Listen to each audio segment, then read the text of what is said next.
The Afternoons with Joy podcast is presented by United Faith Mortgage. Let their direct lender advantage save you time and money.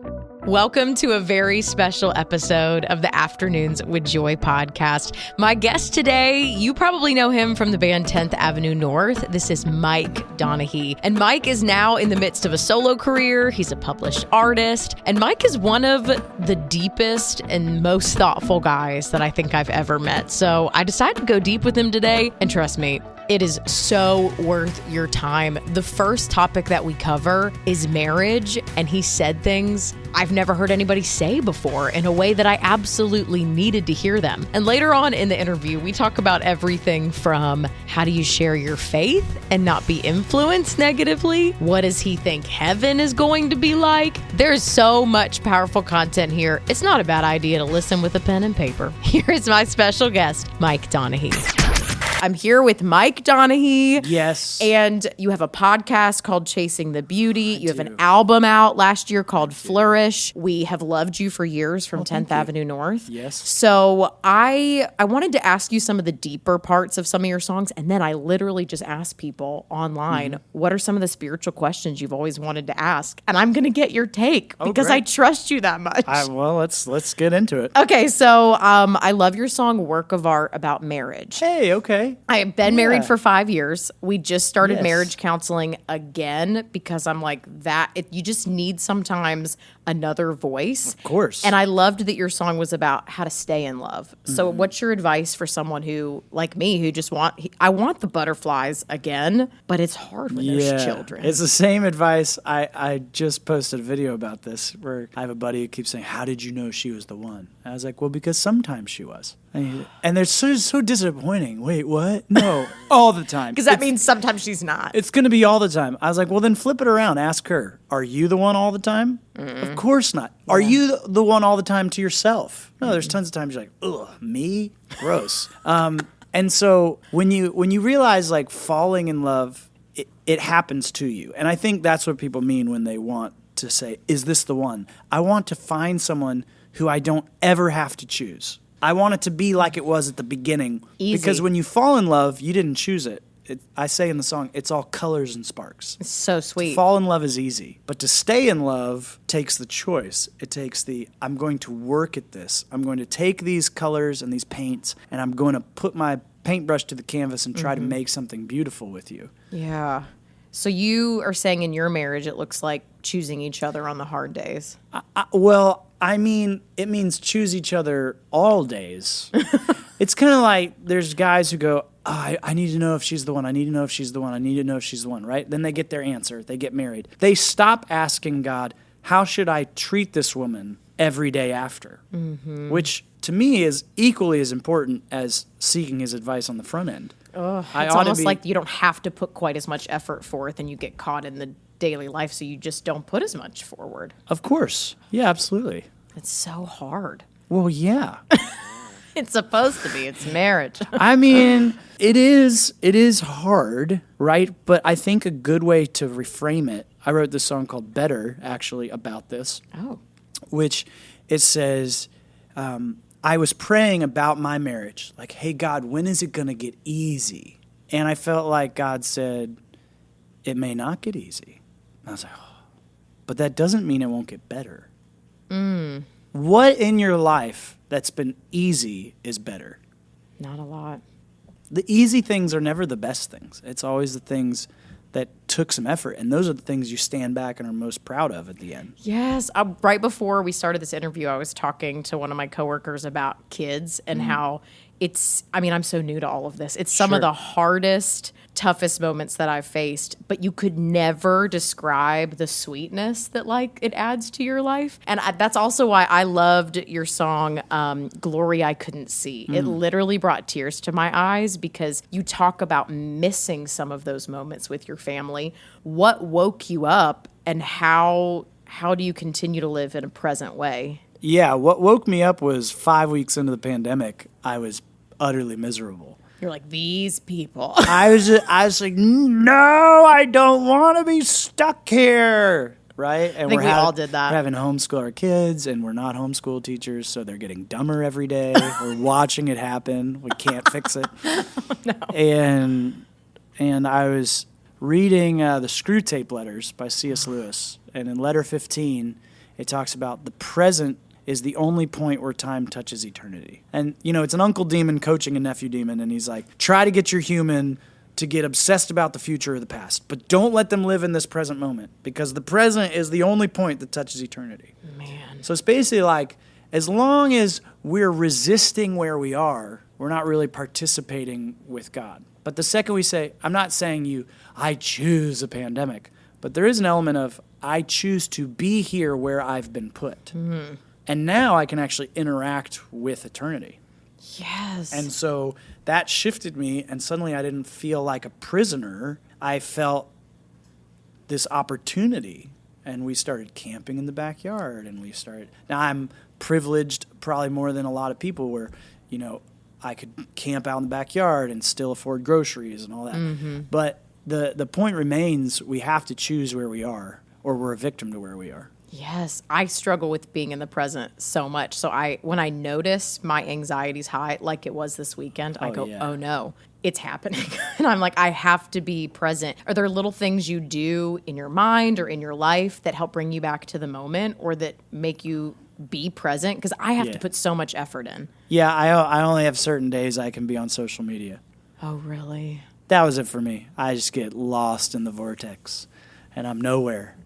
So I just did this trip to Wyoming with a bunch of dudes, and there was no cell service and no internet, and it was amazing. How long were you there? 5 days. Off the grid. Yeah, and the first day, dudes are tweaking. There's fun. And it's shocking when you get in that situation, and and you don't even realize how many times you just reflexively are just, and I think, I mean, you can look at the graphs, there's, Social Dilemma, different documentaries, but anxiety and social media use are on this same graph, right? And so that tells me I love what Carlos Whitaker said the other day. He talked about story fatigue. We get more information in the first 30 minutes we're awake than our grandparents would have gotten in a month. Whoa. I've never even thought about that. So it's just the amount of things that you're telling your brain and your heart you have to care about these things. Yeah, and we can't. We don't have the capacity. And so what ends up happening is you don't care for anybody right in front of you. You get really... Because you're exhausted by everything out there. And that's why we get kind of jaded, because we're not able to participate in the way we should. Yeah. Have you heard the science about 150? The 150 number? No. Like all the micro communities in the world historically, like healthy communities, all the nomadic tribes, hover around 150 persons. That's all they can manage? So even Gore-Tex, that company, they won't build a building that holds more than 150 people. Because there's something about, there's a number where you can care for each other, be in each other's lives, have enough distance from each other, but also still enough interaction where you can tend to each other's needs. And what's really strange is the more densely populated a city, the higher the levels of loneliness and depression. So New York City is statistically the most depressed, loneliest city in the world. Why do you think that is? When there's more people in a place, you get lonelier? It's because I would say, I mean, there's a lot of reasons, who knows? Yeah. But one thing that strikes me is subjectivity is harder to maintain when there's so many humans. And so what happens is the subjects become objectified. It's like you can't. It's just because you don't have enough capacity for that many people, and then when that starts happening, then everyone kind of becomes objectified, and then you feel sort of disconnected from everyone. You don't feel known. You don't feel seen. It's kind of like I had more friends. I went to a small private Christian school. Me too. I had more friends than most of my friends at huge public schools. Because you knew everyone in your class. Yeah, and they can't because there's like 500 people in their class. Although I kind of wanted to go to a public school someday. Oh, I was like, time. These same boys every day. Hey, just taking a quick break from this conversation with Mike Donehey to tell you about our incredible podcast sponsors. If you're tired of opening shows on Netflix or on Disney Plus and finding that there's stuff in there you don't really want your kid to see, then you need to check out PureFlix. They are a faith and family-friendly, exclusive movie and TV entertainment platform. They're great for the entire family, and they have so many creative shows. In fact, there's a brand new one called Live and Local that is a show based on Christian radio. And a bunch of our artists, Colton Dixon, Skillet, they're actually in episodes of the show, so you can check that out. They also have things like Veggie Tales, which I grew up loving, Bible Man, the Fireproof movie series, God's Not Dead, and they even have brand new movies coming out, like one specifically geared towards the relationship between dads and daughters. If you want to check it out, all you have to do is text PURE, P-U-R-E, to 91979 to get your 1 week free trial. Text PURE, that's P-U-R-E, to get your 1 week free trial of faith and family entertainment with no ads on your favorite devices. Here's some questions about God. Give us your thoughts. So someone asked, how do I discern whether I'm hearing God's voice or whether I'm hearing the desires of my own heart? I want to know too. That's if you sort that question out, would you get back to me? I feel like songwriting is probably you trying to work some of those things out. Psalm 49, David says, I incline my ear to wisdom, and with the music of the lyre, I will solve my riddle. So that's exactly what David said. It's like, I have all these thoughts and feelings, and this is what God says, and I'm going to get my guitar out, and I'm going to let them collide, and hopefully I can unriddle what's me and what's God, right? I think there's some easy qualifiers, right? Like, act justly, love mercy, walk humbly, okay? So are these thoughts, are they leading me toward justice? Are they leading me toward mercy? Are they leading me toward humility? Okay, those are probably from God. The word Satan in Hebrew means accuser. So if I hear an accusatory voice, that's probably not from God. Mm-hmm. But usually when people ask that question, they're usually asking about, like, what's the plan for my life? That's usually the framework. Like, and how am I do coming I know? up with it? Correct. I feel like so often I'm not trying to decide between something good and evil. I'm trying to decide between plenty of things that could be good. Do you just pray and walk? You know, this is what my whole book is about, finding God's life for my will. My first book, which I just finished the second book last week. Oh, I saw in Wyoming. We'll get to that. But my whole book could be summed up in this Frederick Buechner quote. He had the best quote. So simple. He said, your calling is where your deep gladness and the world's deep hunger meet. Think about that. So where your passions meet the need. Right. So in Christian circles, what we do is, hey, what does the world need? Oh, we need missionaries in Africa. I guess I have to go be a missionary in Africa. Are you wired to be a missionary in Africa? Do you love Africa? Are you, like, fascinated with their culture? Well, no, but someone's got to go, so I'm going to do it. And then you go, and guess what? You burn out in 6 months. You're miserable. And you come back. Or we go, what makes you come alive? Because, I never even know. I mean, there's a St. Ignatius quote, the glory of God is man fully alive. But if you just ask that, so self-serving, you become a narcissistic something. Now, the magic is when you ask both questions and you hold them in tension. So when you say, hey, what makes me come alive? Oh, I love writing songs. Oh, I love doing radio. I love interviewing. Okay, now let's ask the next question. Now that you figured out what you love, how can I do that thing in a way that actually serves and meets the world's needs? And that's where I think God probably presents opportunities. Yeah, that's where the magic is. How do I share my faith and live for Jesus, but not be influenced negatively by my friends who don't share my beliefs? I have a thought on that.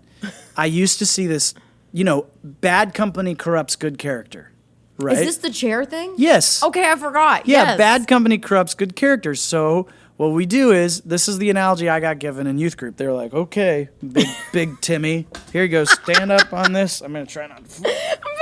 Awesome. He's up on the chair, and it's like, little Susie, try to pull Timmy down. Big Timmy, big muscular Timmy's up on the chair. Pull little Susie up. And he's like, ugh. And no matter what, even though little Susie was tiny, she pulls Timmy down off the chair. So then they're like, don't hang out with people like little Susie. They're going to pull you down, right? So I go, okay, great.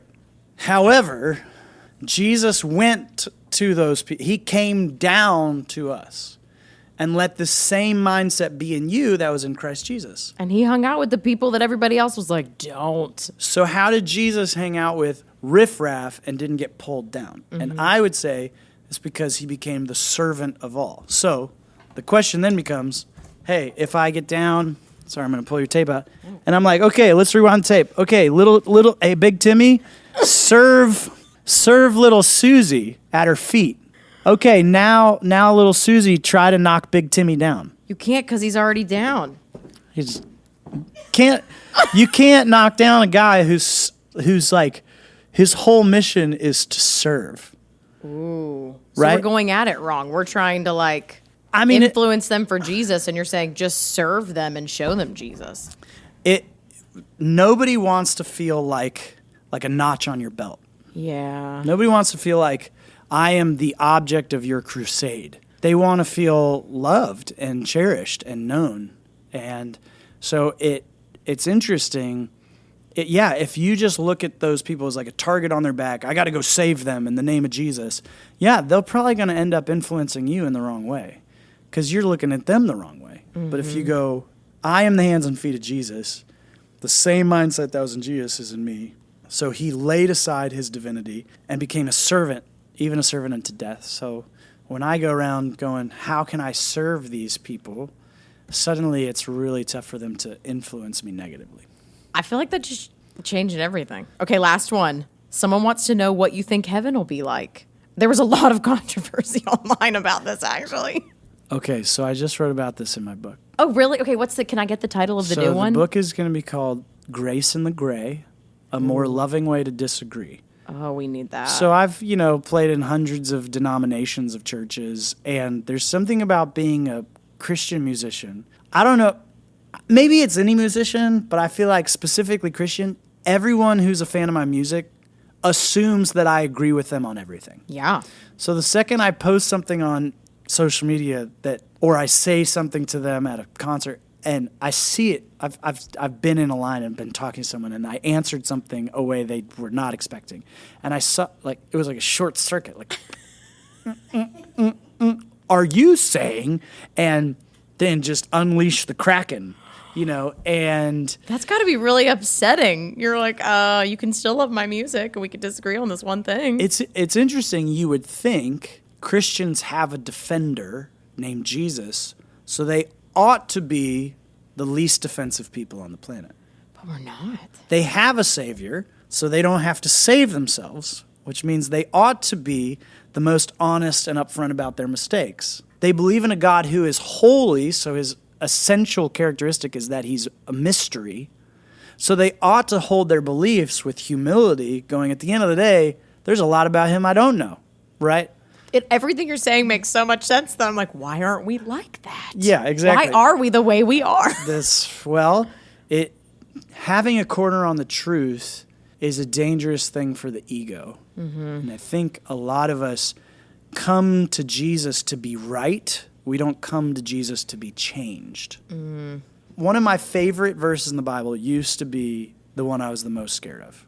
And it was, if you do not forgive others, I will not forgive you. Yes. Intense. It's right after the Lord's Prayer, but much more seldomly quoted than the Lord's Prayer. Mm-hmm. And I used to think that means, okay, if I don't get my act together and forgive other people, God's not going to forgive me. But I got thinking about it, and, Romans is so full of all these admonitions of, salvation comes through faith alone. Mm-hmm. It's nothing we do. It's not obeying the law. So I'm like, what does this mean when Jesus says that? And I think it goes this way. Hey, God, I want to be forgiven. Okay, here you go. Hey, you got to forgive them now. No, they don't deserve to be forgiven. But you don't deserve to be forgiven. Right.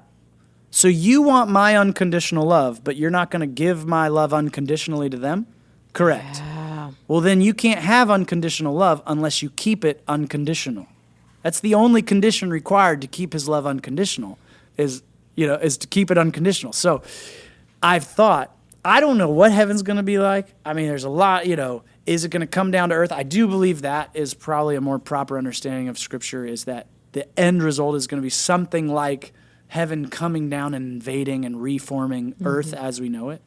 But one thing I've been thinking about is what if, now this is extra biblical, so just go with me. I know, and I'm excited. So this is in my book. So you die, you go to heaven, and you're sitting there, and St. Peter's sitting on a little pedestal, and he's got the book of life open, and he reads your name, and you're like, oh, yes, I'm in. And then just like that, the gates start creaking open, and you can kind of see Jesus, but you're being blinded because the light from his face is so bright, and you can see like gold and jewels and everything, like Revelation says. You're just, oh, this is amazing. And you go to in, but then this shadowy figure comes out of the gates towards you, and you're like, wait, who is that? And then you get just enough glimpse, and then it's that one person who you thought there is no way I would ever talk to them again. Not after what they said, not after what they did to me, not after this, that. And they come to you, and they shockingly say, I'm so sorry. They apologize. They're like, I was wrong. I'm so grateful for the forgiveness of Jesus. And you're like, yeah, good for you. And you go to get by him, you skirt by him, and you like kind of push him aside as you start running, but the gates go, poof, and you're like, what happened? You look back at Peter, and he goes, sorry, there's a catch. You got to go in pairs. That's fascinating. Well, this is why, I'm probably taking it way too far here now, but this is why I don't agree with the Mormon position that we all get our own planets. Because you're on your own. Because Jesus said, in my Father's house are many mansions. So we think in our brain, heaven is going to be all these mansions, which is actually the picture that C.S. Lewis gives in The Great Divorce when he's talking about hell. Because you're separate. Further away, further away, further away. You get to build your own house. Further away, further away. Isolation. Kind of sounds like my neighborhood in the pandemic. And the word for mansion in the Aramaic actually means apartment. And he's referencing the family insulas of the Hebrew people, which were a family dwelling, and each generation would build an apartment onto the next. So communal. Right? And so when he says, in my Father's house are many mansions, what he's saying is, in my Father's house there are many rooms, there are many apartments, and we're all going to live together. And so if you better start to like people if you want to be in heaven. We're going to be together forever. If you don't like forgiveness, you're going to hate heaven. I feel like that's the perfect place to end. If you don't like forgiveness, well, it's time to figure it out. That's really helpful. Gonna hate it. You brought so much good wisdom to us today. I cannot thank you enough. Oh, thanks. Thanks for opening your brain and your heart. We'll see. I told you, he's so good. So much wisdom from Mike Donehey today. If you want to hang out with him on Instagram, his handle is simply his name, Mike Donehey. Follow him and message him. Tell him thanks for being on the show. He's got a brand new book coming out next year called Grace in the Gray, A More Loving Way to Disagree. And I'm so excited for it. His current book you can pick up right now, Finding God's Life for My Will. And he has an EP out as well.